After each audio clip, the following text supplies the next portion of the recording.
নবম pay scale বাস্তবায়নের জন্য সচিব পর্যায়ে সুপারিশ প্রণয়ন কমিটির আবার পুনর্গঠন করা হলো। বাংলাদেশ সরকারি কর্মকর্তা কল্যাণ সমিতির পক্ষ থেকে ধন্যবাদ জানাই। সেই সাথে জোর দাবি জানাই, প্রিয় মহোদয়, আর কালক্ষেপণ না করে কর্মচারীদের ধৈর্যের বাঁধ যাতে ভেঙে না যায় সেদিকে লক্ষ্য রেখে আগামী বাজেটের আগেই আপনাদের চূড়ান্ত সুপারিশ ফয়সালা করুন এবং আমরা যাতে আগামী বাজেটেই আমাদের সেই পে স্কেলের বরাদ্দ রেখে এবং আমরা দ্রুত বাক্যে প্রজ্ঞাপন চাই। এটাই আপনাদের কাছে আমাদের চাওয়া, আর কোনো দাবি নাই। কর্মচারী ভাই ও বোনেরা, আপনারা যদি মনে করেন যে আপনাদের পে স্কেল হয়ে সেই জন্য সবাই এখনো চুপচাপ থাকেন, তাহলে কিন্তু শেষমেশ দেখা যাবে অন্য কিছু হয়ে গেছে। আসলে আমাদের কর্মচারীদের শিক্ষা হয় না যে তারা অনেক কিছু দেখতেছে, বুঝতেছে, অনুধাবন করতেছে, তারপরও এর জন্য কেউ কথা বলে না, এই দাবিটা কেউ প্রচারও করে না এবং দাবির সপক্ষে কেউ সমর্থনও করে না। সবাই যেন ঘুমের ঘরে বেহুশ। সুপ্রিয় দর্শক, আসসালামু আলাইকুম। 100% পেনশন ও 15 গ্রেড নির্ধারণ। আজ সচিবালয় মিটিংয়ে পূর্ণাঙ্গ তালিকা সহ দুটি সুখবর ঘোষণা।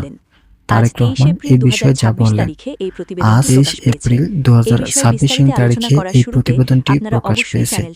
এই বিষয়ে বিস্তারিত আলোচনা করার শুরুতে আপনারা অবশ্যই চ্যানেলটি সাবস্ক্রাইব করুন। সরকারি কর্মচারীদের দীর্ঘদিন প্রতীক্ষার পর আজ সচিবালয়ে গুরুত্বপূর্ণ এক মিটিংয়ে সরকারি কর্মচারী দীর্ঘদিনের দাবি 100% পেনশন এবং 15তম গ্রেড নির্ধারণের প্রস্তাবটি চূড়ান্ত অনুমোদন দিয়েছেন বর্তমান নীতি নির্ধারক তারেক রহমান। এই সিদ্ধান্তের ফলে 22 লক্ষ সরকারি কর্মচারী এবং অবসরপ্রাপ্ত কর্মকর্তাদের মাঝে দীর্ঘদিনের অনিশ্চয়তা দূর হলো এবং স্বস্তির হাওয়া বয়ে যাচ্ছে।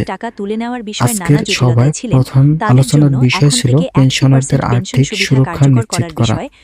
এর আগে যারা আংশিক পেনশনে ছিলেন, পেনশনের টাকা তুলে নেওয়ার বিষয়ে নানা জটিলতায় ছিলেন, তাদের জন্য এখন থেকে 100% পেনশন সুবিধা কার্যকর করার বিষয়ে চূড়ান্ত সম্মতি দেওয়া হয়েছে।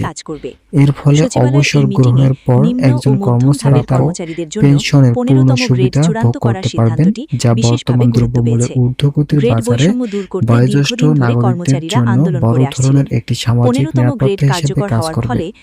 সচিবালয়ের এই মিটিংয়ে নিম্ন ও মধ্যম ধাপের কর্মচারীদের জন্য 15তম গ্রেড চূড়ান্ত করার সিদ্ধান্তটি বিশেষভাবে গুরুত্ব পেয়েছে। গ্রেড বৈষম্য দূর করতে দীর্ঘদিন ধরে কর্মচারীরা আন্দোলন করে আসছিলেন। 15তম গ্রেড কার্যকর হওয়ার ফলে নিম্ন গ্রেডের অনেক কর্মচারীর বেতন কাঠামোতে ইতিবাচক পরিবর্তন আসবে। এটি কেবল বেতন বৃদ্ধিতে সহায়ক করবে না, বরং চাকরির পদমর্যাদা এবং পদোন্নতির ক্ষেত্রেও দীর্ঘদিনের স্থবিরতা কাটিয়ে তুলবে বলে আশা করা। আপনারা যারা এখনো আমাদের এই চ্যানেলের নতুন সদস্য আছেন, তারা পরবর্তী আপডেট পেতে চ্যানেলটি সাবস্ক্রাইব করুন।